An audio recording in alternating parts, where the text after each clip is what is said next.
So, very good morning to everyone out here. And today's topic is we are going to start a new chapter that is Ind AS 115. I hope I'm audible and visible properly. Yes or no? ये end S मैं आपको बोलूं तो ये Indian accounting standard आपका कम से कम exam में minimum बोल रहा हूं मैं 12 मार्क्स मैक्सिमम 22 मार्क्स। तो ये इसका वेटेज पास्ट के एग्जाम्स में रहा है। शुरुआत में बहुत ही कम वेटेज वाला मार्क्स का वो रहा है।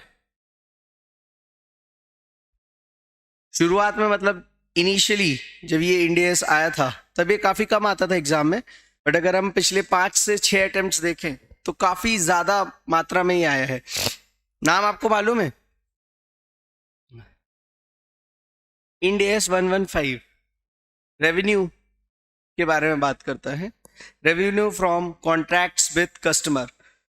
मुझे आज भी ये समझ में नहीं आया कि कुश और शिवम आज भी ऑनलाइन है, जबकि आज दोनों टाइम क्लास है। इवनिंग में भी क्लास है। इवनिंग में हम 11 कौन सा पढ़ रहे थे लास्ट में?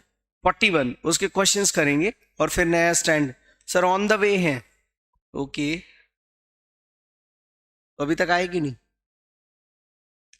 चलो, अब 115 में आप लोगों ने AS 7 और 9 पढ़ा था बचपन में। अकाउंटिंग स्टैंडर्ड 7 एंड 9 याद है? कुछ नाम वाम? AS 7 and 9 anyone? Harsh, Sarika, Shahrukh?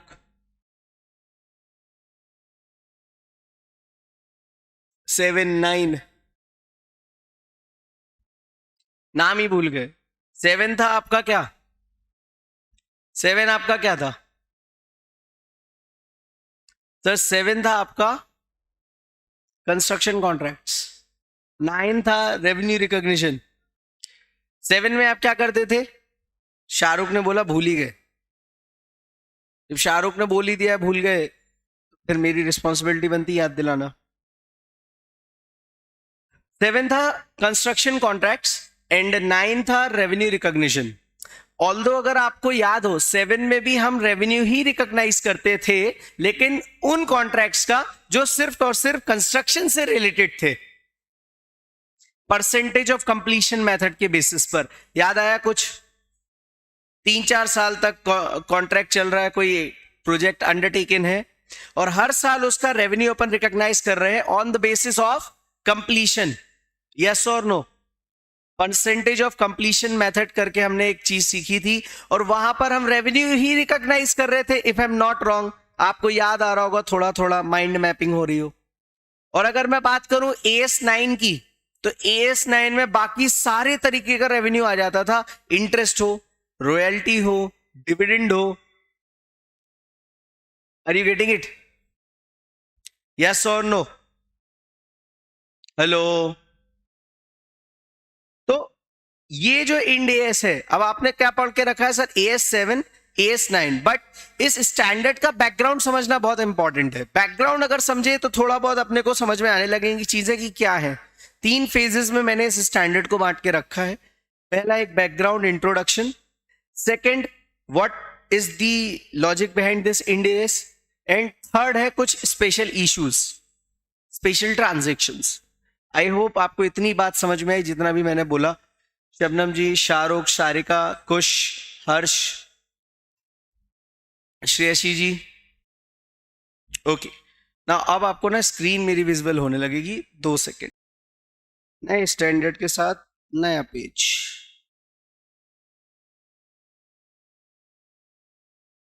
चल, क्या नाम है इंडिया इसका?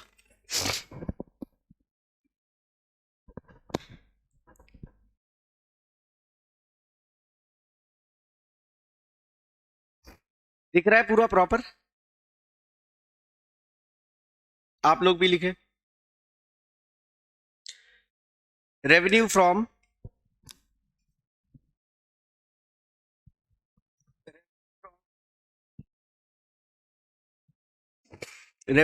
Contracts with customers.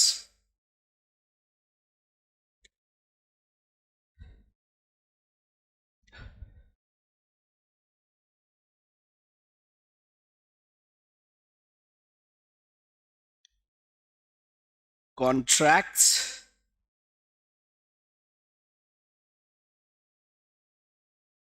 with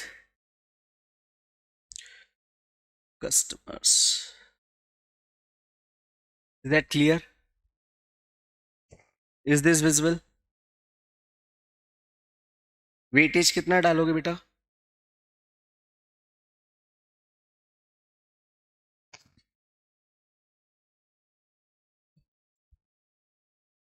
sir अभी भी इस इंडेस का वेटेज कितना है? मैं अभी देखो कुछ भी टेक्निकल बातें नहीं बताई, बस मैंने आपको एक बताया कि आपने इंटर में कुछ 2 अकाउंटिंग स्टैंडर्ड्स पढ़े हुए थे, यस और नो?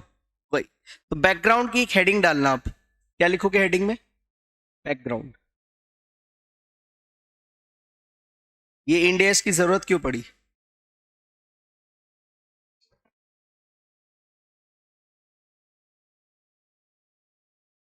ऑल्दो मैंने बैकग्राउंड थोड़ा बहुत आपको बताया भी है, तो बैकग्राउंड के लिए आप लिखें मेरे साथ में रेवेन्यू। अच्छा एक बात बताओ पहले लिखने से पहले, रेवेन्यू से आप समझते क्या हो? रेवेन्यू एक इंपॉर्टेंट पार्ट है रेवेन्यू, या कोई ऐसी चीज है कि यार ठीक है कुछ भी लिख दो चलेगा? या रेवेन्यू पे हमारा बहुत कुछ डिपेंड करता है? Revenue should always be accurate. Revenue से आप लोग क्या समझते हो? आज तक आप सब सीए फाइनल में हो, ऑडिट आपने इंटर में भी पढ़ा, अकाउंटिंग स्टैंडर्ड्स भी पढ़े, लॉ पढ़ चुके हो आप, राइट? आपने आर्टिकलशिप कर ली। अब मुझे आप एक बात बताओ, रेवेन्यू से आप समझते क्या हो? द वर्ड रेवेन्यू क्या समझते हो? एनीवन ऑनलाइन में देखो, ज्यादा से ज्यादा गलत होगे लेकिन आंसर जरूर देना। I am expecting answer from, देखो मुझे मतलब मत बताना इसका समानार्थी शब्द कि रेवेन्यू का मतलब होता है इनकम या सेल्स। रेवेन्यू से आप समझते क्या हो कि why it is important? Important तो है बिजनेस पॉइंट ऑफ व्यू से, but why? Logic, sales is blood, okay. Income from business operations, okay. और कुछ? Sales is the blood of the organisation, okay. Basically अगर शरीर में खून की धाराएं ना बहें तो हमारा जीना इम्पॉसिबल हो जाए। तो ऐसे ही एक ऑर्गेनाइजर जो पैसा अपने पास आया बाई सेल और seats fees, professional fees for selling goods and services in operation. आप सब रेवेन्यू का मतलब बता रहे हो, मैं पूछ रहा हूँ रेवेन्यू इंपॉर्टेंट क्यों है? कुछ ये आपने मतलब बताया with in a year, okay.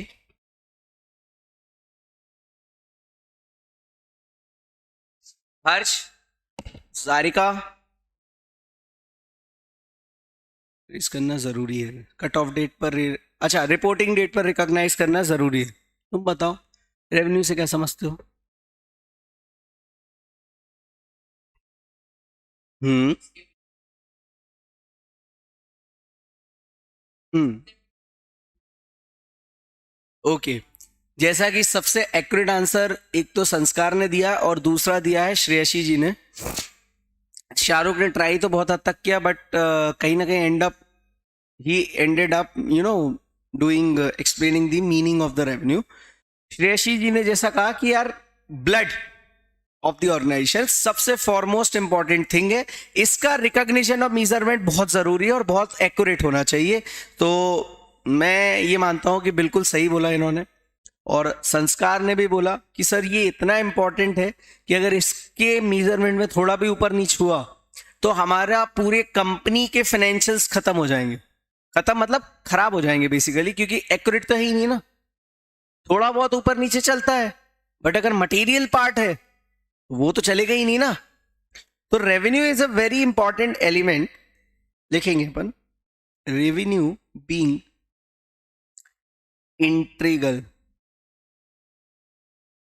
Element of entity, we required standard on revenue recognition. भाई रेवेन्यू इतना इंपॉर्टेंट था तो हमें एक स्टैंडर्ड की जरूरत पड़ी, recognition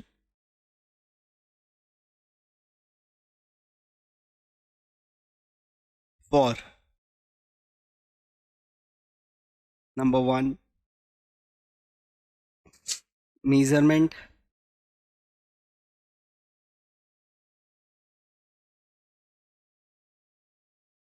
of revenue, second recognition,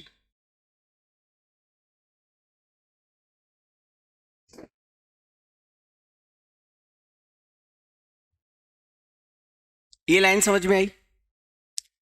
एक तो क्या है कि बैकग्राउंड क्यों, क्योंकि जब IFRS आए, हमने इंड एस बनाने की कोशिश करी, तो हमें कहीं ना कहीं ये समझ में आया कि जो हमारे अकाउंटिंग स्टैंडर्ड 7 है, अकाउंटिंग स्टैंडर्ड 9 है, ये कहीं ना कहीं इनकम्प्लीट है। सर रीजन, आप मुझे एक बात बताओ, कई लोग आते हैं बिजनेस करने और वो ऐसा बोलते हैं अपने आके, क्या बोलते हैं मालूम, कि we are offering this thing for free. अरे आपने नोटिस किया होगा कि नहीं, कई लोग आते हैं और फ्री के लिए बोलते हैं कि हम अपना सब्सक्रिप्शन फ्री दे रहे हैं, भाई ये कूपन रखो, आपको फ्री शॉपिंग हमारे स्टोर से, आप जो भी खरीदो फ्री है। ऐसा सुना है आपने? ऑनलाइन में किसी ने नहीं सुना ऐसा? एक ही बच्चे ने सुना। तुम लोग इसी सदी में जी रहे हो कि नहीं? आजकल तो बहुत ट्रेंडी है ये चीज की, कोई नई चीज आ रही है मतलब वो फ्री में बटेगी पहले। जियो सबसे बड़ा एग्जांपल है, राइट? या एक बोल दूं मैं, बाय वन गेट वन बोला जैसे इन्होंने। तो मुझे एक बात बताओ, क्या कोई चीज फ्री सच में होती है क्या?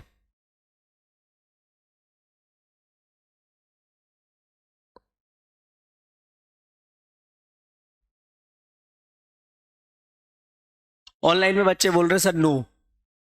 कोई बात मैं आपको बहुत क्लियर बोल रहा हूं, मैंने आपको बोला कि यार आज मैं वो चालू कर रहा हूं, क्या कहते हैं, एक बोलते हैं फ्राइड फूड आइटम जो रहे ना, रेस्टोरेंट टाइप, वो चालू कर रहा हूं, और पहले 5 दिन जो भी कस्टमर आएंगे उन सबको फ्री है ना। अभी जैसे पीछे कैंटीन है, वहां पे कोई नया मैगी वाला आता है ना, अब मैगी से तो कंपेयर नहीं हो सकता, राइट? तो मैगी को बीट करने के लिए वो फ्री सैंपल्स बांटते हैं। तो वो जो फ्री सैंपल्स हैं, क्या उस कंपनी के लिए भी फ्री रहेंगे? सर अगर वो फ्री हुए तो रेवेन्यू फ्रॉम ऑपरेशन कहां हुआ? ऑपरेशन की तो बात ही नहीं हुई फिर। लेकिन कहना से वो बिजनेस के लिए, एडवर्टाइजमेंट के लिए उसको फ्री ऑफ कॉस्ट ऑफर करते हैं, लेकिन क्या वो एक्चुअल में फ्री होते होंगे? Sir it's part of marketing, yes it's part of marketing, I agree, but मुझे बताओ क्या वो फ्री में बांट रहे हैं एक्चुअल में, या वो पैसा लेंगे?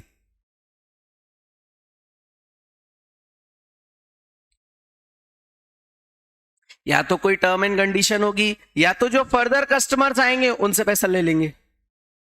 इसका वाला जैसे आप नोटिस किया हो, जियो ने क्या किया था? जियो ने कितने महीने फ्री दिया था? 6 से 9 महीने दिया था। 3 महीने तो बहुत बाद में, 6 से 9 महीने उन्होंने फ्री दिया था, सितंबर से लेके मार्च तक। और उसके बाद लेके आए, उसके बाद क्या लेके आए कि एक ऑफर, क्या कि भैया आप एक काम करो, आपको ना एक तो प्राइम चार्ज देना पड़ेगा, और उसके बाद आपको हर दिन के हिसाब से 10 रुपए देने पड़ेंगे। पहले उन्होंने क्या किया, पहले क्या किया, फ्री की एडेड डाली, और बाद में उन्होंने ऐसे, हाँ बिल्कुल एक्यूरेट शाहरुख, 99, 199, 299 के ऐसे कूपन्स निकाल दिए, 499, 599, किसी को साल भर का कराना है 999, राइट? तो अब ये सब जो चीजें थी, ये जो चीजें थी क्या, फ्री की आदत लगाने वाली, इसका रेवेन्यू कब रिकॉग्नाइज किया? रेवेन्यू तो आपको रिकॉग्नाइज करना चाहिए था, क्यों? क्योंकि आप तो सेल कर रहे हो ना, सर्विस दे रहे हो। अकाउंटिंग स्टैंडर्ड 9 क्या बोलता था? अकाउंटिंग स्टैंडर्ड 9 क्या बोलता था कि सर्विस एज एंड व्हेन आपने दी, आपको रेवेन्यू रिकॉग्नाइज करना है। अकाउंटिंग स्टैंडर्ड 9 हम सब ने पढ़ा है, और हम क्या पढ़े थे वहां पे कि भाई सर्विस जैसे ही दे दी आपको रेवेन्यू रिकॉग्नाइज करना है। बट क्या एक्चुअल में इंडस्ट्री में हो रहा था? ये नहीं कर पा रहे थे। तो इंड एस ने ये चीज को समझा, इस चीज को समझा, तो उन्होंने यहां पर लॉयल्टी पॉइंट्स को भी इंक्लूड किया। कई सारे उस समय पे आईसीएआई ने गाइडेंस नोट लेके आई। अब गाइडेंस नोट्स के साथ प्रॉब्लम ये थी कि कंपनीज को फॉलो करना था अकाउंटिंग स्टैंडर्ड, तो वो फॉलो कर सकते थे, लेकिन अगर कोई चीज गाइडेंस नोट्स में है मतलब वो मैंडेटरी नहीं है, वो रिकमेंडेटरी है। और जब तक इंडिया में कोई चीज मैंडेटरी नहीं होती तब तक लोग फॉलो नहीं करते। So this was the loop hole behind the previous revenue related accounting standards. आपको ये बात समझ में आई? क्या लूप होल था? आजकल आप जाते हो ना, वो कैशबैक पॉइंट्स मिलते हैं आपको, मॉल में शॉपिंग करते हो वो कार्ड वगैरह में। मैं भी सिर्फ और सिर्फ ये इंड एस प्रैक्टिकल है लेकिन थ्योरेटिकल क्वेश्चंस के फॉर्म में। It is just like the subject we called as audit. Loophole क्या था कि पहले ये रेवेन्यू पॉइंट्स, प्री ऑफर्स, ये सब कवर नहीं होते थे अकाउंटिंग स्टैंडर्ड 9 या अकाउंटिंग स्टैंडर्ड 7 में। तो आईसीआई क्या करता था, गाइडेंस नोट इशू कर देता था। अब गाइडेंस नोट इशू कर रहे हो तो क्या कंपनी फॉलो करेगी ऑनलाइन में, मुझे बताओ? बिल्कुल, जितने भी आंसर शाहरुख और हर्ष ने दिए अभी तक बिल्कुल एक्यूरेट है। What about others? Sarika, Shreyasi, Shabnam ji, Harsh, what about others?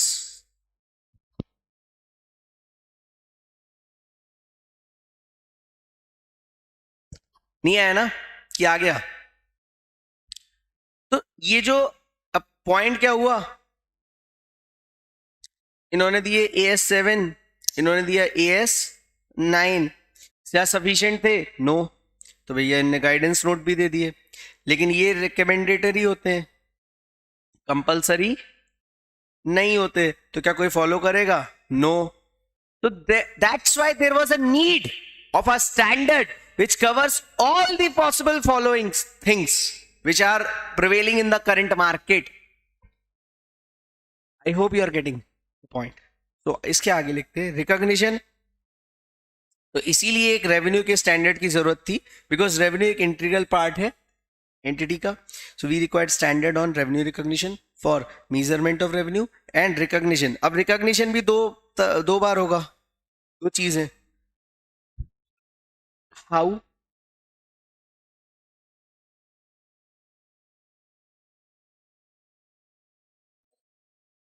Sir हम बात पूरी समझ गए आपकी कि प्रीवियसली 100 बात की एक बात, एक लूप होल, एक या दो लूप होल होंगे, 4-5 लूप होल होंगे, या पहले के अकाउंटिंग स्टैंडर्ड्स में लूप होल थे, तो इंड एएस बनाते समय हमें ये सारे लूप होल्स को हटाना था। इसीलिए हमने एक नया इंड एएस बनाया and that is Ind AS 115, जो IFRS 15 की तर्ज पर बनाया गया। और यहां पर क्या फोकस किया गया? पहली चीज, हमें मेजरमेंट करना है किसका? रेवेन्यू का। और दूसरा क्वेश्चन कि रेवेन्यू का रिकॉग्निशन कैसे होगा, हाउ एंड व्हेन, कब होगा और कैसे होगा, ये सबसे इंपॉर्टेंट एस्पेक्ट्स थे। अब अगर मैं बात करूं व्हेन वाला जो क्वेश्चन है ना, वो बहुत इंपॉर्टेंट है। हाउ तो अपन पूरा इंड एएस 115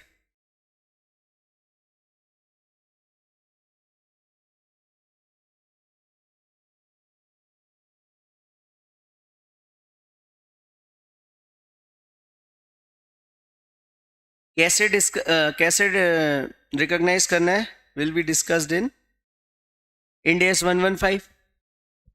ठीक है,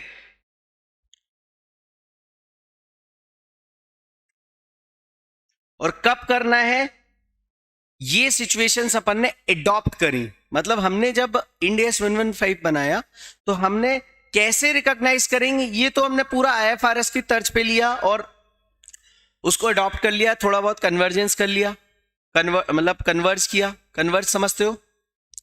मैंने आप लोगों को कन्वर्जेंस वगैरह चैप्टर नंबर 1 में पढ़ाया था कि हमने एज इट इज IFRS को अडॉप्ट नहीं किया, विथ सम चेंजेस हमने कुछ अडॉप्ट किया।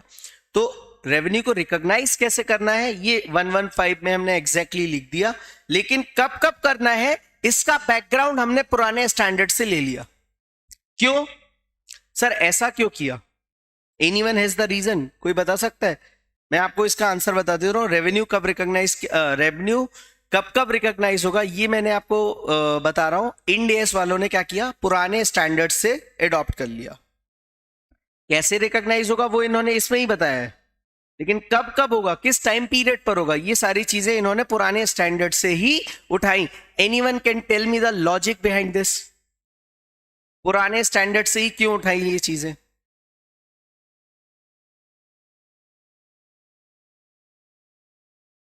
ओके, बाकियों का लॉजिक क्वेश्चन रिपीट करूं बेटा ऑनलाइन में? Due to the nature of income, मतलब थोड़ा सा इसको और फर्दर एक्सटेंड करके समझाओ ना, क्या बोलना चाह रहे हो भाई? बाकी लोगों को समझ में भी आ रहा है कि नहीं, ये भी इंपॉर्टेंट है।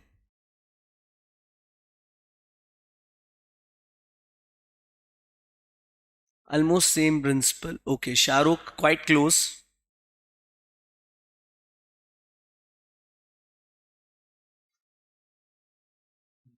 हाँ हाँ हाँ हाँ, एग्जैक्टली एग्जैक्टली, शाहरुख ने भी वही बोल दिया सर। बेस तो हमने देखो क्या है सर, हम शुरुआत से स्टार्टिंग से,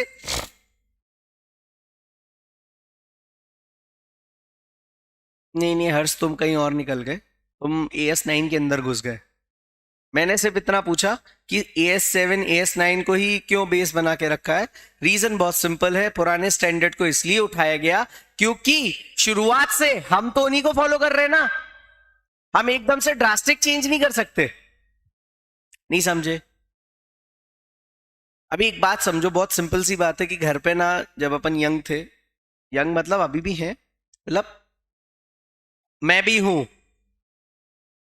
हाँ यार, घर पे जब 10th 11th में थे तो एक अपना रूटीन फॉलो होता था। पापा कहते थे 10 के बाद घर के बाहर नहीं, राइट? और सडनली वो रूल एकदम से किस दिन चेंज हो गया, आज 8 के पहले, 8 बजे के बाद घर के बाहर नहीं। तो अपन को कितना पैनिक होने लगता था कि यार अभी तो 8 ही बजे है यार, व्हाट इज दिस। तो पापा भी एकदम से ऐसे रूल नहीं बनाते थे कि भैया ओ बिल्कुल स्ट्रिंजेंट हो जाए। पापा क्या करते थे कि भैया ऐसा कि फैमिली वाले भी अपोज ना करें। क्यों? लड़के को तो आप रूल फॉलो करा लोगे, दो तो समस्याएं होती है पापा को रूल अडॉप्ट कराने में। एक, अगर घर पे बेटी है, वो बेटी लाडली पापा की होती है ज्यादा। और दूसरा, लड़कों को ज्यादा वो बोल दिया ना कि सख्ती से कि भाई नहीं 8 के बाहर घर से बाहर नहीं जाएगा, तो मम्मी, पहले मम्मी को मनाओ।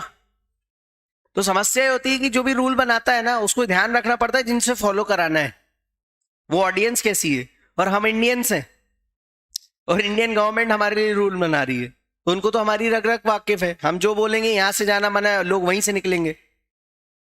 So that is why they kept the time period of recognizing the revenue wholly on the basis of the previous standards. चलो previous standard में क्या क्या था देखते हैं। ये प्रिंसिपल्स कहाँ से आए? इसको मैं रेड से लिखता हूँ। Accounting standard 9,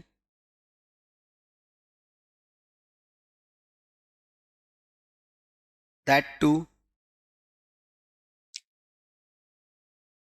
only discussed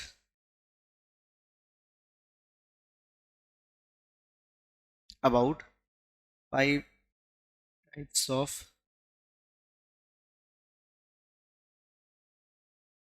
revenues.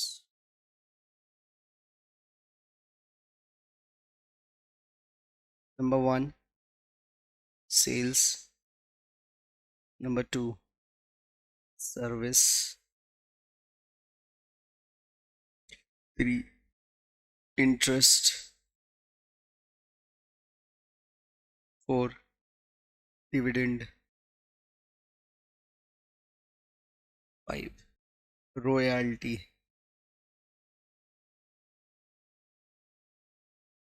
Plus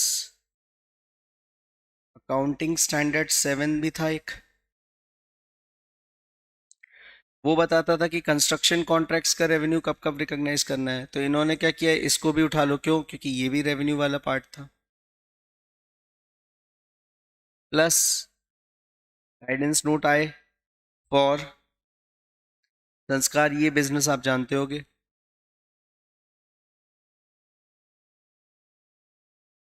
plus guidance note for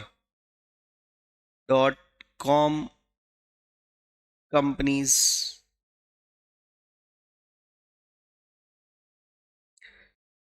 तो ये जो रिकॉग्निशन कैसे करना है, ये 5 चीजों पे डिस्कस था।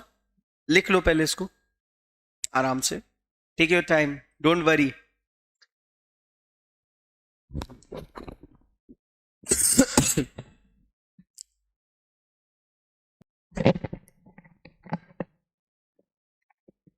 यहां तक का जो अपना डिस्कशन है वो आप सबको समझ में आया कि नहीं ऑनलाइन में?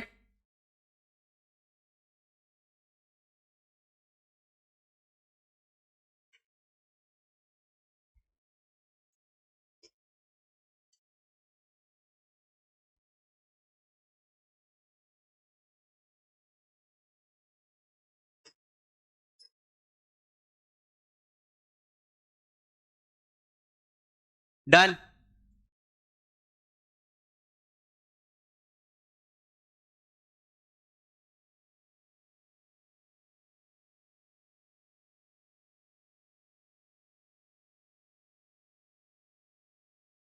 यस यस शबनम जी, बिल्कुल करेक्ट है। रेवेन्यू रिकॉग्निशन की टाइमिंग जो है वो ऑलमोस्ट सेम है, बाकी principles of recognising the revenue is different. ये लिख लिया आप सभी ने? शबनम जी, शाहरुख, सारिका, हर्ष, श्रेयसी। अच्छा, ये जो मैंने अभी आपको बैकग्राउंड सेट कर रहा हूं, ये यहां तक क्लियर है?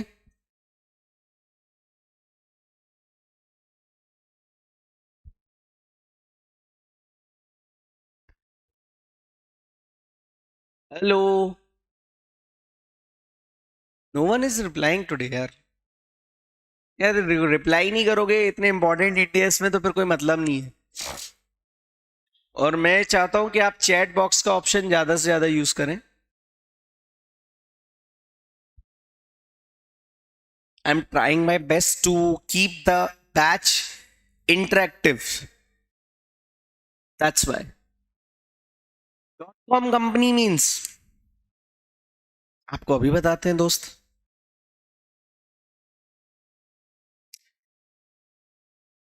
बता क्या होता है? हाँ, बबल। आईटी सेक्टर की कंपनीज जो होती हैं, जो स्टार्टअप फॉर्मेशन में जो आती थी शुरुआत में, एकदम से बूम आया था इनकी इंडस्ट्री में, that is nothing but .com companies. हाँ, ये 2000 सन 2000 की बात है। सत्यम वगैरह जो आए थे उस टाइम सन 2000 में, ईयर 2000 में, right, if I am not wrong. ये जो सत्यम और ये जितनी भी आईटी कंपनीज थी, इनको अपन .com कंपनीज बोलते थे। तो इनके लिए अलग से गाइडेंस नोट आया था। क्यों? क्योंकि भाई साहब ये लोग तो फोर्स्ड बिल्स फाड़ देते थे, फेक सेल्स दिखाते थे भाई साहब, सो दैट इनका शेयर प्राइस ऊपर जाता रहे। सत्यम कंप्यूटर्स, इन्होंने अपनी एक फेक कंपनी भी बनाई थी, मायताज। मायताज और सत्यम में देखो मैं बताऊं क्या फर्क था। सत्यम की स्पेलिंग ये होती है,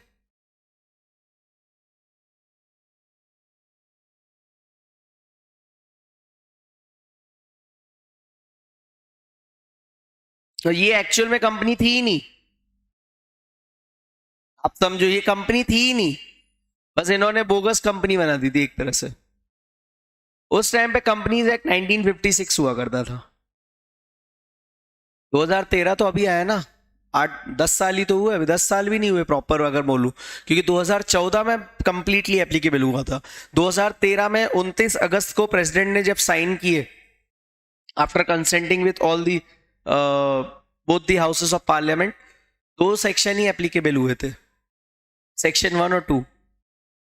सेक्शन 3 से लेके सेक्शन 470 तक जितने भी सेक्शंस आए या फिर आगे आएंगे या बीच में अमेंड होंगे, तो ये सब 1 अप्रैल 2014 से आए।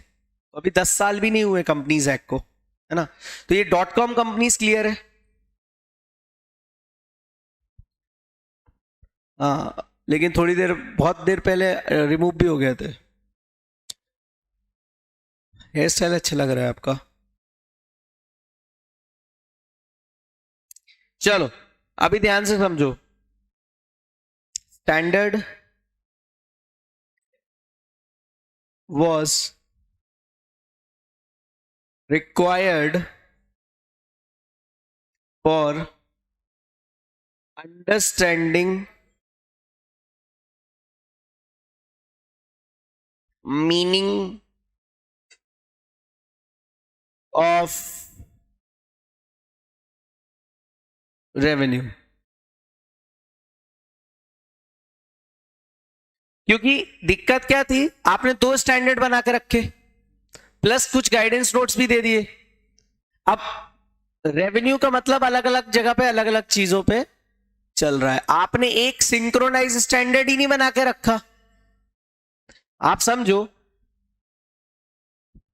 आप जब इंडियस बना रहे थे, 2 चीजें, मेजरमेंट और रिकॉग्निशन की बात हुई। रिकॉग्निशन में भी 2 चीजें, कैसे करोगे ट्रीटमेंट, वो प्रिंसिपल्स कहां पे इन्होंने नए स्टैंडर्ड में दिए, लेकिन कब करोगे ये उठाया इन्होंने प्रीवियस। अब प्रीवियसली 5 स्टैंडर्ड्स थे, अगर आप टेक्निकली देखो। अकाउंटिंग स्टैंडर्ड 9 5 चीजों की बात करता था, अकाउंटिंग स्टैंडर्ड 7 कंस्ट्रक्शन की बात करता था, guidance note for real estate company, और फिर एक था guidance note for .com companies. इन सब में रेवेन्यू अलग अलग जगहों पे अलग अलग तरीके से डिफाइंड था। आपके पास एक फुल फ्लेजेड स्टैंडर्ड ये नहीं था कि साला ये रेवेन्यू है। तो इसीलिए ये रिक्वायरमेंट आई माइंड में कि standard was required for understanding the meaning of the revenue.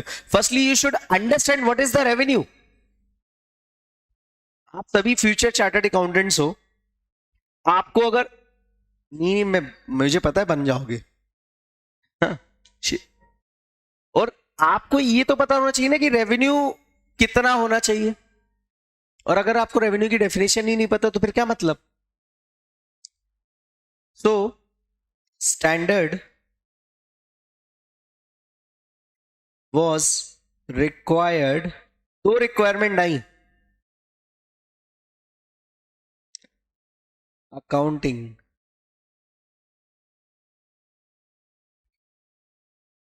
और अच्छा, मैंने आप लोगों को अभी बैकग्राउंड में 4 कमियां बताई थी, 2 से 3 कमियां तो आप लोगों ने खुद ही गिनाई कि सर कोई भी आजकल नया बंदा आ रहा है धंधा करने, तो वो जो फ्री पॉइंट्स देता है या लॉयल्टी पॉइंट्स देता है या कैशबैक देता है, इन सब की तो अकाउंटिंग होती ही नहीं थी। कहीं होती थी क्या? AS7 AS9 तो साइलेंट था यहाँ पे, प्लस ना कोई गाइडेंस नोट था। तो आपको एक स्टैंडर्ड इनके रेवेन्यू की भी तो लिए बनाना था। क्यों? क्योंकि ICAI अगर कोई जर्नल नोट भी दे तो वो रिकमेंडेटरी है, मैंडेटरी नहीं है। Standard for required for accounting for cashbacks, ये अलग पेन से लिखना। लॉयल्टी बोनस, लॉयल्टी बोनस समझते हो? आप कंसिस्टेंटली किसी एक जगह से शॉपिंग कर रहे हो तो वो आपको कार्ड इशू करते हैं, ठीक है, Starbucks, I have the loyalty bonus. Loyalty points ये मॉल्स में मिलता है। डिस्काउंट वाउचर ये तो कोचिंग इंडस्ट्री में भी बहुत चलता है। उनको बस पता चल जाए आप काय की एग्जाम देने आए हो, CA की एग्जाम सेंटर पे। अभी मेरे साथ ही हुआ था कुछ दिन पहले, CA फाउंडेशन की एग्जाम सेंटर पे गया था, तो एक हमारे कॉम्पिटिंग कोचिंग एकेडमी वाले मेरे से मेरा एडमिट कार्ड मांग रहे थे। हाँ, देखा यार इतना छोटा तो नहीं हूं मैं, फाउंडेशन में दिख रहा हूं आपको। कोचिंग में कैसे, देखो क्या होता है ना, ये जो डिस्काउंट वाउचर है ये कूपन इशू कर देती है कोचिंग क्लासेस की। आप जैसे आप एग्जाम सेंटर पे खड़े हो ना, ठीक है, वो आएंगे कोचिंग वाले, वो क्या करेंगे, आपका एडमिट कार्ड से आपकी डिटेल्स लेंगे, ठीक है, और आपको एक कोचिंग एक वाउचर दे देंगे। उस वाउचर में लिखा होगा 4999। अब वो वाउचर से क्या होगा मालूम आपको, उस वाउचर को जब आप उस पर्टिकुलर कोचिंग में जाओगे एडमिशन लेने, कोई भी कोर्स खरीदोगे, आपको 5000 का फ्लैट डिस्काउंट, मतलब 4999 का flat discount. I hope you are getting my point. क्या निकाल रहे हो तुम बैग में? Oh my god, that's a very integral part. I hope Shabnam ji आपको समझ में आया। अभी एक नया इंटरमीडिएट में चलता है ना, अर्ली बर्ड डिस्काउंट। हाँ मतलब आप जल्दी आओ, जल्दी पाओ, बैच नंबर 1 में एडमिशन लो, बैच नंबर 1 का रिजल्ट ये है, तो अब आप उसको लुभा रहे हो और अर्ली बर्ड का डिस्काउंट भी दे रहे हो। फाइनल में बहुत चलता है ये। जब जो बच्चा नया नया इंटर पास हुआ और फाइनल में आया, तो उसको पता है 2 ही सब्जेक्ट है जिसकी क्लास ले सकते हैं आज की डेट में, एक है एएफएम, दूसरा एफआर। एफआर अगर आप ले रहे हो या एएफएम ले रहे हो, और एफआर और एएफएम के जो बड़े बड़े टीचर्स हैं वो यही करते हैं, अर्ली बर्ड डिस्काउंट 1500 रुपए, free free free, pre registration 3000 रुपए। उसको कोचिंग की फीस 18000 रखनी है मान लो, तो वो 15000 में पढ़ाने को तैयार हो जाएगा उस टाइम पे, राइट? तो ये क्या है? ये डिस्काउंट वाउचर ही तो है। I hope you are getting in. ये कोचिंग इंडस्ट्री, आईआईटी में भी काफी सारी कोचिंग्स हैं ऐसी, आईआईटी वाले जो कोर्स कराते हैं वहां तो और लूट मार है। अरे भाई वहां एक स्टूडेंट की 1.5 लाख रुपए फीस होती है भाई। तो थैंक्स टू एक ब्रांड आया, उसकी वजह से फीस सबकी कम हो गई। हम्म।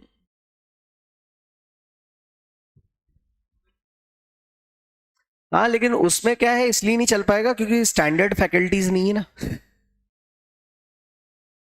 अपने सीएस में क्या है, टीचर के नाम पे लेक्चर्स बिकते हैं। नहीं,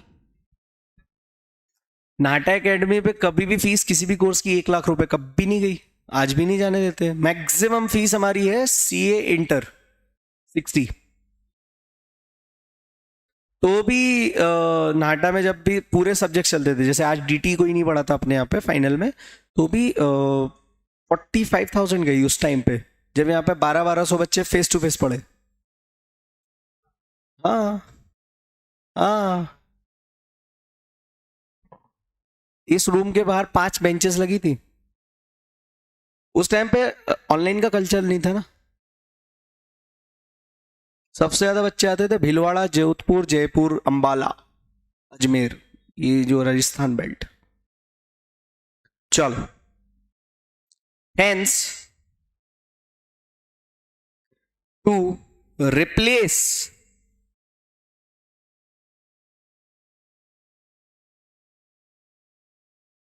all existing standards on revenue and guidance notes and answers all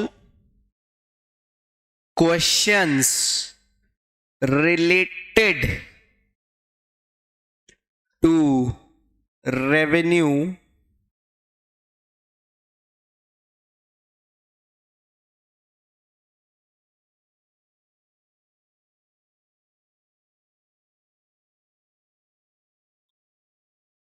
came into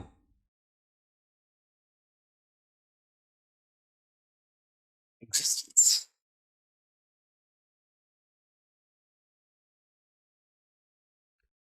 हाँ, अभी बस हमने उस रूम के बीच में दीवार खड़ी कर दी है, लेकिन अभी भी अब दिक्कत पता क्या होगी ना, छोटे छोटे क्लासरूम कर दिए ना, तो क्लासरूम्स की मारामारी बहुत है हमारे यहाँ पे। आप समझ नहीं रहे हो मतलब कि कितनी मुश्किल से मुझे ये रूम बचा के रखना पड़ रहा है अपने लिए। एक दिन में क्लास नहीं आया, मेरा सिस्टम ही चेंज हो गया। कल आपको याद होगा, क्योंकि इतना परेशान हो रहा था, मैंने कहा यार ये किसने चेंज किया मेरी परमिशन के बिना।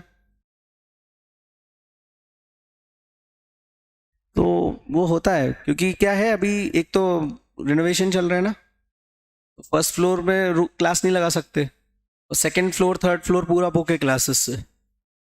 अब क्लास एक खत्म होती है तो दूसरी बैच लगानी पड़ रही है। Early bird post result, second third post result आ रही है बैच।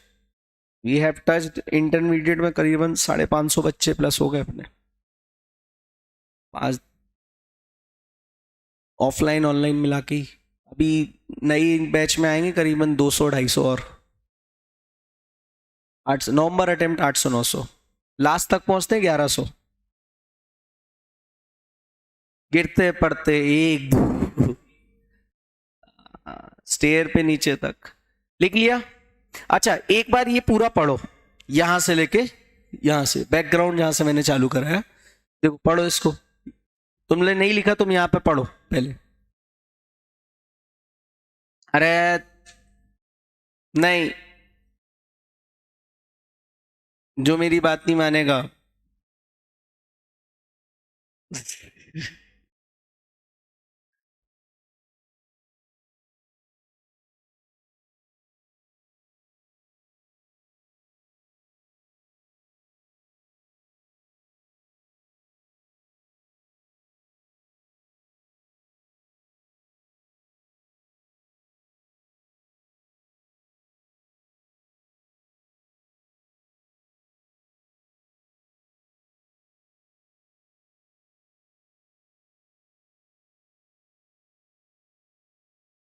ये दो क्वेश्चन सामने आए पिछले बैकग्राउंड से, और इन दो क्वेश्चंस के साथ साथ फिर अपने को जरूरत जो लग रही थी उसके लिए अपन ये लेके आ गए। Is that clear? ये तो हो गया अपना इस स्टैंडर्ड का हैशटैग नंबर 1। आ जाते हैं हैशटैग नंबर 2 पर। अंडरस्टैंडिंग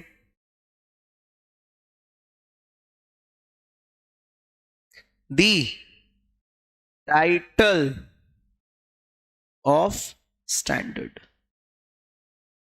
स्टैंडर्ड का पूरा नाम क्या है? ये देखो मैं लिख रहा हूं, रेवेन्यू फ्रॉम कॉन्ट्रैक्ट्स विथ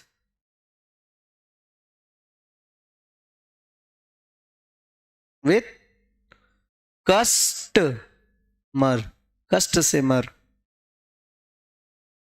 नहीं कस्टमर आज की डेट में भगवान है। गए वो दिन जब कस्टमर कष्ट से मरता था।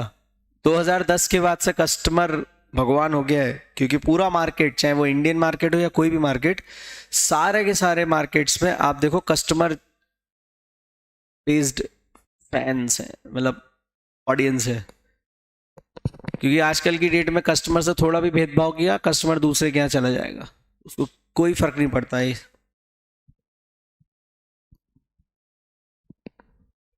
और ये रहना भी चाहिए, अदरवाइज मोनोपोली किसी की हो गई ना तो दिक्कत होती है।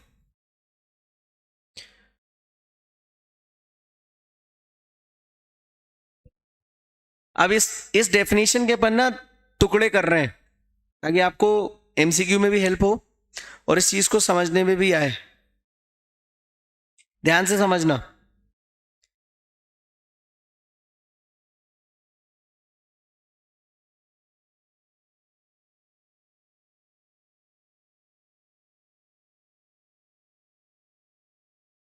Revenue increases economic benefits। ये तो समझते हो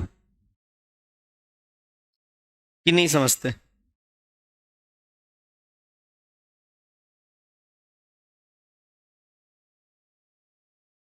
क्या तुम लोगों ने कंसोलिडेशन के क्वेश्चंस कर लिए जो मॉड्यूल के मैंने होमवर्क दिए थे?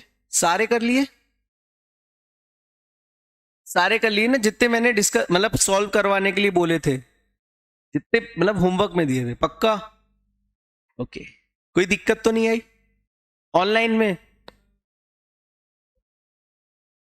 हाँ वो मैं, तुमने अच्छा हुआ कल रात को मेरे को व्हाट्सएप कर दिया था, आज वो चीज मिल जाएगी तुमको। हाँ उसमें लेकिन जितनी वैरायटी है वो अपन ने सारी कर ली, उससे नया क्वेश्चन नहीं आने वाला। अब उससे या तो छोटा या बड़ा क्वेश्चन ही मिलेगा, मतलब बड़े में इन द सेंस ऐसा नहीं कि कोई नया पॉइंट मिल जाएगा आपको, ठीक है। अच्छा, इंक्रीज करता है क्या रेवेन्यू का मतलब, मैं क्या बता रहा हूं आपको, revenue increases economic benefits by either increase in assets और डिक्रीज इन लाइबिलिटी। देखो रेवेन्यू बढ़ेगा, रेवेन्यू का मतलब क्या है, रेवेन्यू से आपके इकोनॉमिक बेनिफिट्स बढ़ेंगे, बेनिफिट्स बढ़ेंगे मतलब असेट बढ़ेगा, लाइबिलिटी कम होगी। ये बात आप लोग समझते हो कि नहीं? ऑब्वियसली कोई भी प्रॉब्लम है तो आप मेरे से डिस्कस कर सकते हो यार, इसीलिए तो मैं बार बार पूछता हूं। और इंडेस 8 और 10 के क्वेश्चंस कर लिए कुछ, 8 और 10 के। अरे यार कैसे कर रहे हो यार? अच्छा बड़े बड़े क्वेश्चन स्टैंडर्ड कर रहे हो, ठीक है, पहले मतलब कर लेना उनको। कहीं पे भी दिक्कत आए, I am there with you guys any time you want, but maximum ये मैं अप्रोच आपसे चाहूंगा, आप शर्म मत करना। हमारे यूपी में एक कहावत है, जिसने करी शर्म उसके फूटे करम। शर्माना नहीं है, डाउट आया भले टुच्चा डाउट हो पूछ लो, कोई पूछने से छोटा बड़ा नहीं होता है। आपको जो समस्या आ रही है आप पूछो, you all are here to learn and we all are here to discuss our problems and solve it out. तू मच्छर मत मारा कर रे, हो जाएगी हो जाएगी। इसको ही दिखते हैं पूरी एकेडमी मच्छर, और किसी को नहीं दिखते, मेरे को भी नहीं दिख रहा है यहाँ पे। 10:30 बज गए भैया, 10:30 बजे देख तू टाइम।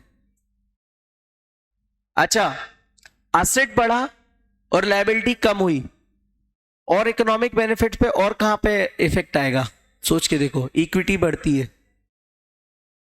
इनकम भी बढ़ेगी, इक्विटी बढ़ना। देखो सिंपल सी बात बोलूं ना,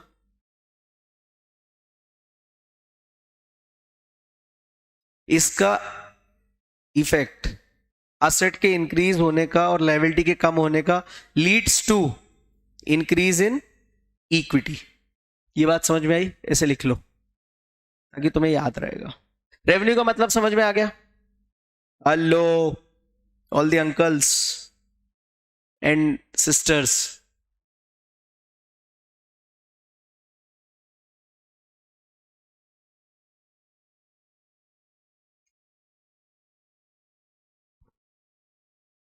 हम्म,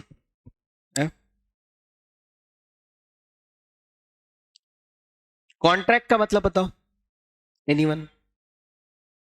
ये मत बोल देना एग्रीमेंट इन्फोर्सेबल कॉन्ट्रैक्ट में, थप लपड़ पड़ जाएगा यहीं पे।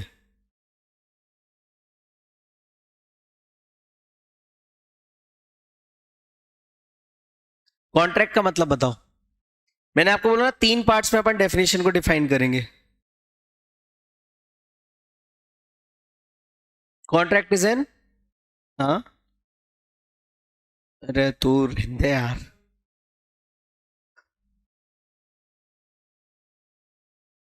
To parties, two concern party, और which is popularly known as buyer and seller, right?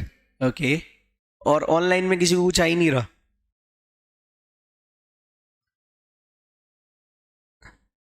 अच्छा,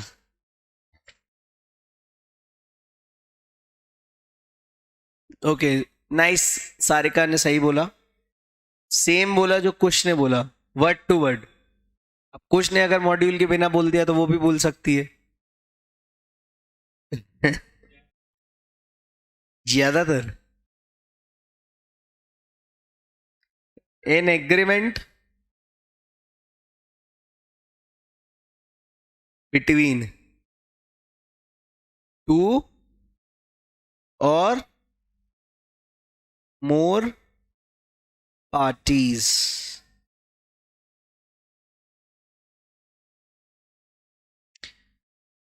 that creates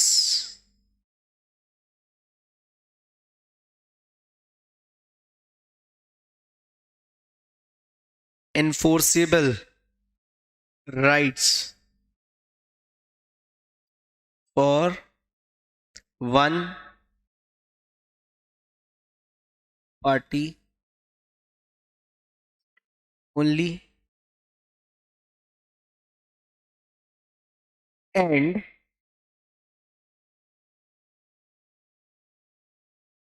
obligation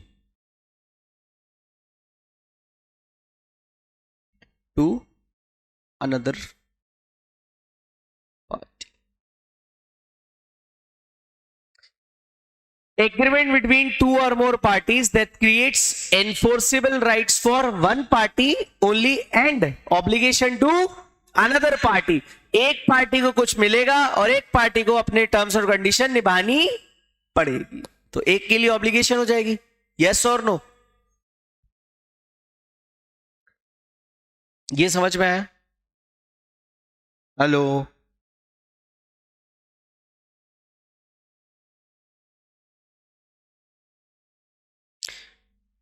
सर ये जो शब्द है ना, राइट्स, इसका मतलब लिख लो. मीन्स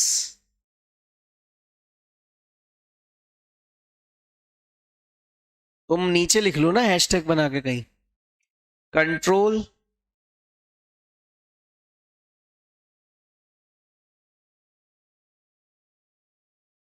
ओवर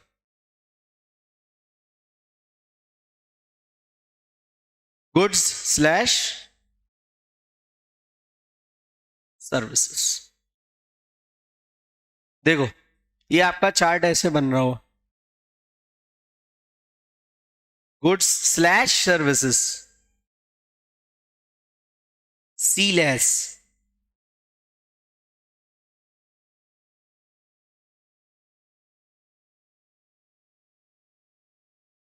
अच्छा, एक ये भी शब्द है अपना. अपना शब्द क्या है? ये वाला ऑब्लिगेशन, ट्रांसफर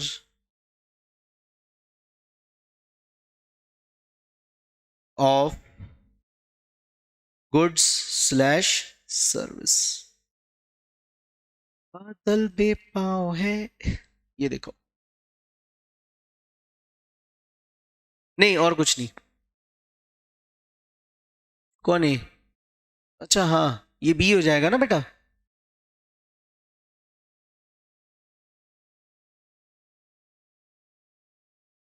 थिंग्स, हाँ थिंग्स. शिवम कितना ख्याल रखता है अपन लोगों का. ए और बी का भी ख्याल रखता है वो. ये सफेद कपड़ा लिख गया. चलिए आगे बढ़े. कस्टमर कौन है? अरे इंडियंस में ये थोड़ी लिखोगे कस्टमर इज भगवान. अरे वाह यार, कहाँ थे आप?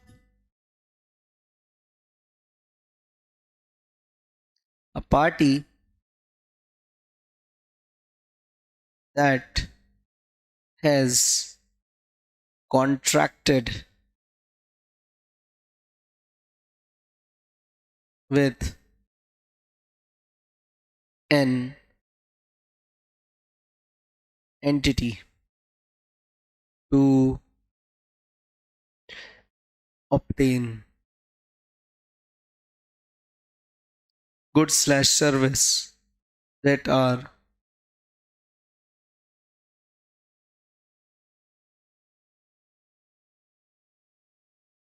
output of entity in ordinary course of business. तो कस्टमर का मीनिंग क्या होगा यहां पर? कि party that has contracted with an entity to obtain goods and services that are output of the entity in ordinary course of business.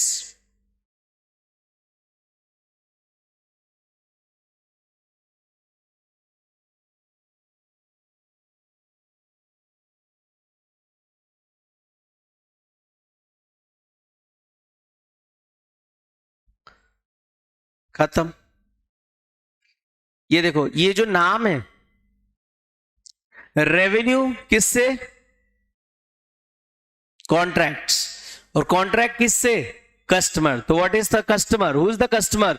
A party that has contracted with the entity. किस चीज के लिए? To obtain goods and service that are output of the entity in ordinary course of business. जो उसका बेचने का काम है बेसिकली। बोले कॉन्ट्रैक्ट का मतलब एक को राइट है एनफोर्स कराने का और दूसरे की ऑब्लिगेशन है पे करने की। तीसरा क्या होगा इससे? इससे इकोनॉमिक बेनिफिट्स आएंगे। किसको? In the form of asset increase होगा, लायबिलिटीज कम होगी, बेसिकली इक्विटी बढ़ जाएगी। करेक्ट। इसको अपन ये जो बी वाली डेफिनेशन है इसके नीचे अपन चाहो तो एक बना सकते हो कि एक एंटिटी है बेसिकली, यहां पे ये एक एंटिटी है, ठीक है, और ये एक पार्टी है, ठीक है। अब ये इसने इसको क्या किया? To transfer goods and service. ऐसा इनके बीच में क्या हुआ? कॉन्ट्रैक्ट हुआ होगा।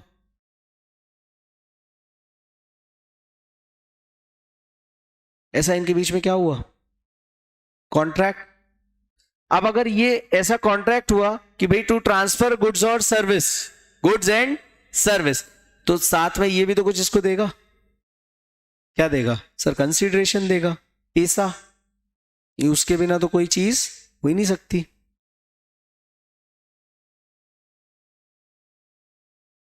तो मुझे एक बात बताओ, ध्यान से समझना। इसकी ऑब्लिगेशन पैसा देना, इसका एनफोर्सेबिलिटी इससे पैसा लेना। अब इसकी ऑब्लिगेशन इसको गुड्स एंड सर्विस देना अगर इसने पैसे दिए। अच्छा, ये जो गेम हो रहा है, ये दोनों गेम, एक दूसरे को गुड्स एंड सर्विस दे रहे हैं और दूसरे से कंसिडरेशन ले रहा है, ये किसके बेसिस पे हो रहा है? कॉन्ट्रैक्ट के बेसिस पे हो रहा है। इसके लिए जो कंसिडरेशन इसे मिला वो क्या हो जाएगा? Sir this consideration is nothing but the revenue, ठीक है। और ये पार्टी कौन है? ये कस्टमर है। अब आप सुनो, ये जो मैंने आपको चार्ट बनवाया ना, ये चार्ट को देखो और ऊपर की तीनों चीजों को जो मैंने मतलब लिखवाया है, रेवेन्यू, कॉन्ट्रैक्ट एंड कस्टमर, इनको समझो। क्या ये पूरी डेफिनेशन समराइज हो गई एक चार्ट में? कस्टमर जिसको क्या मिल रहा है? इस एंटिटी का output in the form of normal course of business, that is goods and service. अच्छा, इस कॉन्ट्रैक्ट के तहत ये इसको कंसीडरेशन दे रहा है, और ये जो इसको जो कंसीडरेशन मिल रहा है ये इसके लिए कुछ और नहीं, रेवेन्यू है, और वो रेवेन्यू इसे 115 के हिसाब से रिकॉग्नाइज करना पड़ेगा। Got it? इतनी सी बात है। तो अपन ने मीनिंग समझ ली। What do you mean by revenue from contract with customer? पक्का? बैकग्राउंड क्लियर है अपना? यहां तक कोई भी doubts? Anyone? I am going very much slow in this standard because मैंने आपको बोला है इस स्टैंडर्ड का वेटेज शुरुआत में 5 था, फिर 10 हुआ, फिर 10 मेंटेन रहा, 10 से 15 भी हो गया, और अभी एक अटेम्प्ट में शायद 22 नंबर का भी आया था, और यूजुअली ये 12 से 15 मार्क्स का आ ही रहा है हर अटेम्प्ट। इसको छोड़ना मतलब पैर पे कुल्हाड़ी मारना है। ऑनलाइन में बच्चों ये समझ में आया? आई नो ये थोड़ा थ्योरेटिकल है, बट हाँ मैं आपको बता दूं इतनी चीजें अपन ने कवर कर ली। अपन ने मॉड्यूल के 6 पेज कवर कर लिए।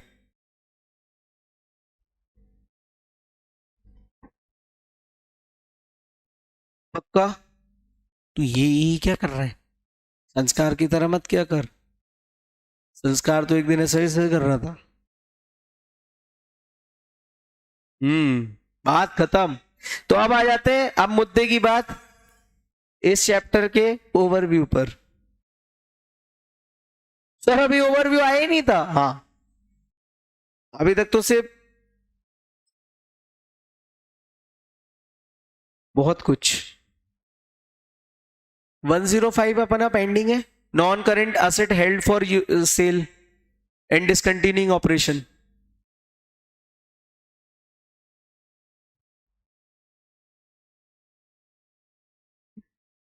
41 के पहले क्वेश्चंस खत्म करेंगे इवनिंग में। अब कल से 2 ही लगेंगी ना, मैंने बोला था 16 से 2 क्लासेस लगेंगी। कल संडे है तो कल तो एक ही लगेगी ऑब्वियसली, 115 की।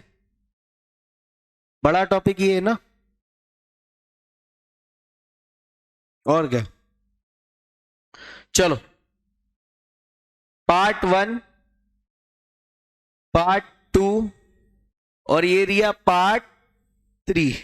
ये इंडेस के पार्ट नहीं है, हेलो, ये मैं आपको पढ़ा रहा हूं उस हिसाब से। मैंने आपको सिर्फ बड़े चैप्टर्स में ओवरव्यू दिया है, जितने भी बड़े चैप्टर्स है ना उनका ओवरव्यू दिया है। छोटे इंडेस का तो मैं ओवरव्यू देता ही नहीं, चालू करता हूं खत्म कर देता हूं, ठीक है। चला गया। पार्ट 1 का नाम है इंट्रोडक्शन, पार्ट 2 का नाम है 5 स्टेप मॉडल। जिन्होंने पहले क्लास करके रखी उनको मालूम होगा कि what is 5 step model, and इसको मैं बोलता हूं हमेशा स्पेशल इशूज, ठीक है। इंट्रोडक्शन में 3 चीजें, कोर प्रिंसिपल्स,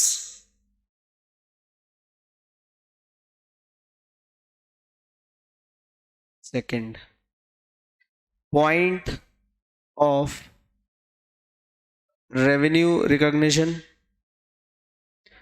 थर्ड एप्लीकेबिलिटी। बस, कोर प्रिंसिपल, देन आपका point of revenue recognition, then आपका आएगा बेटा applicability.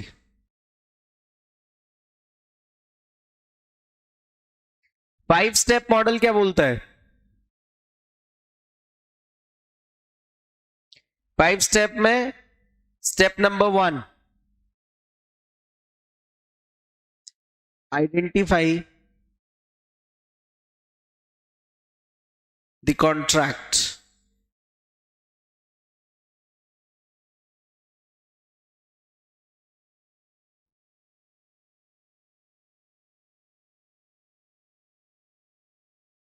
Second identify the performance obligation, PO, performance obligation. Third, determine transaction price. Fourth, allocate transaction price. 5, recognize revenue. मैंने आपको क्या बोला था सेकंड में? 5 स्टेप मॉडल। सबसे पहले देयर शुड बी कॉन्ट्रैक्ट, तो identify the contract, then identify the performance obligation, then determine the transaction price, कितने पे वो ट्रांजैक्शन प्राइस है उसकी, उस ट्रांजैक्शन प्राइस को एलोकेट कर दो, और एलोकेट करने के बाद रिकॉग्नाइज करो revenue as per Ind AS 115। तो ये अपना आप ही चार्ट बना है।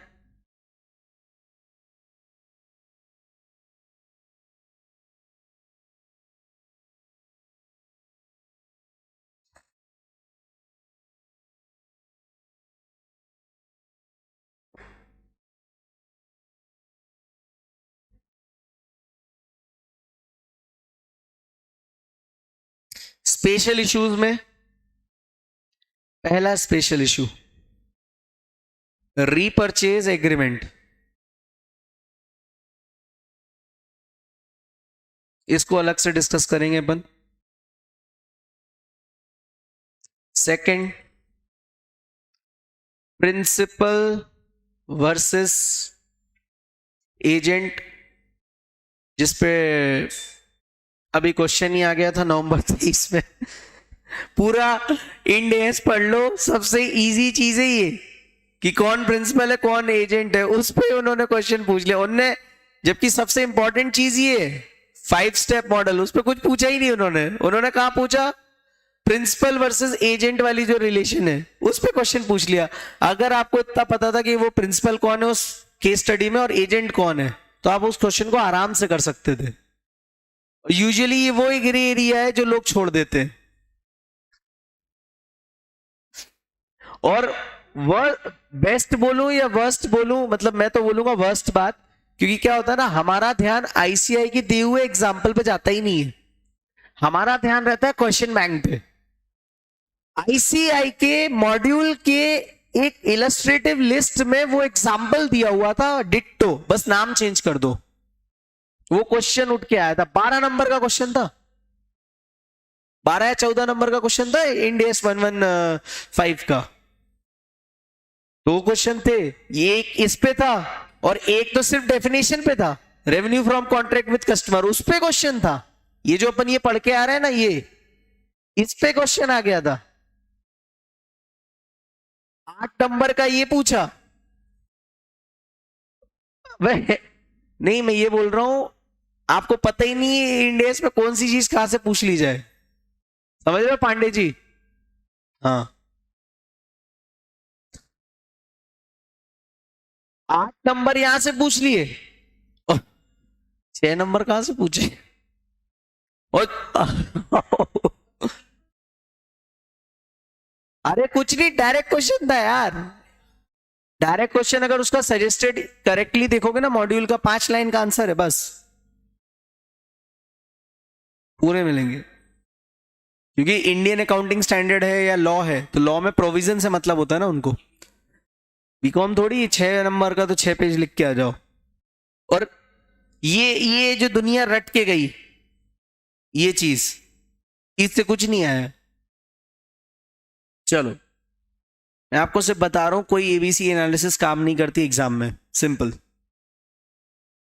और अभी मैं तो मतलब उसको, उस वर्ड को मेरे को समझ में नहीं आ रहा, जो लोग एबीसी एनालिसिस बांट रहे थे वही मई 24 के लिए यूट्यूब और इंस्टाग्राम पे आके ना बता रहे हैं कि एबीसी एनालिसिस तो आती नहीं है, कभी आती नहीं। उन्हीं के यूट्यूब चैनल पे जाके चेक कर लो, उनकी एबीसी पड़ी हुई है। हाँ, वो बहुत ज्यादा समझदार है, पुरानी वीडियो भी नहीं हटा रहे अगले, पुरानी भी नहीं हटा रहे वो। एक और है बिल, ओ Shahrukh Khan, bill and loading, इसका एक डिस्कशन होगा। फोर्थ है कंबाइनिंग कॉन्ट्रैक्ट्स। क्या इंडियस? हाँ तो है भाई, 20 नंबर तक आ रहा है तो पागल थोड़ी है। जितना पढ़, ये 100 पेज में दिया है तुम्हारे उसमें, ये फाइनेंशियल इंस्ट्रूमेंट, हाँ वो उतना बड़ा थोड़ी है, उसमें तो सिर्फ प्रैक्टिस पे है, वो जितने क्वेश्चन कर लो उतने कम है।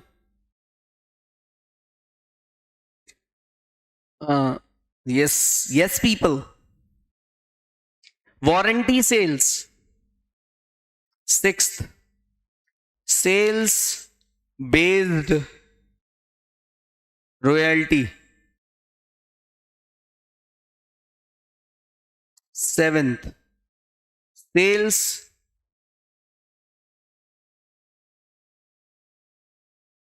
रिटर्न्स, एट्थ उन्होंने अकाउंटिंग स्टैंडर्ड 7 को भी यही डाल दिया, कंस्ट्रक्शन।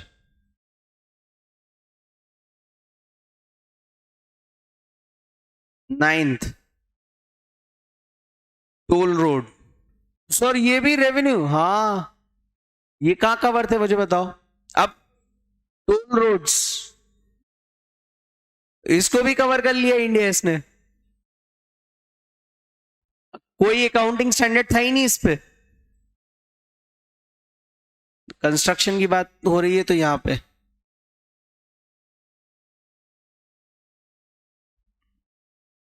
कितने हो गए?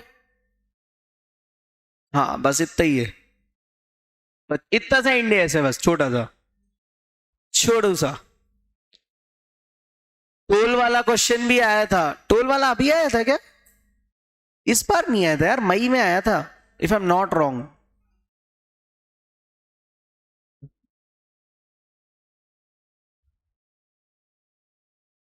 तो मई 23 में तू कॉस्टिंग पढ़ा, हम इंडियस की बात कर रहे हैं।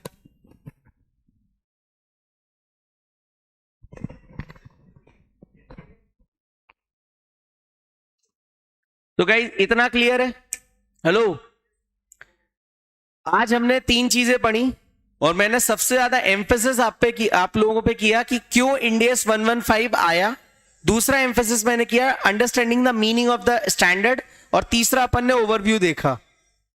आई होप यहां तक में कोई समस्या?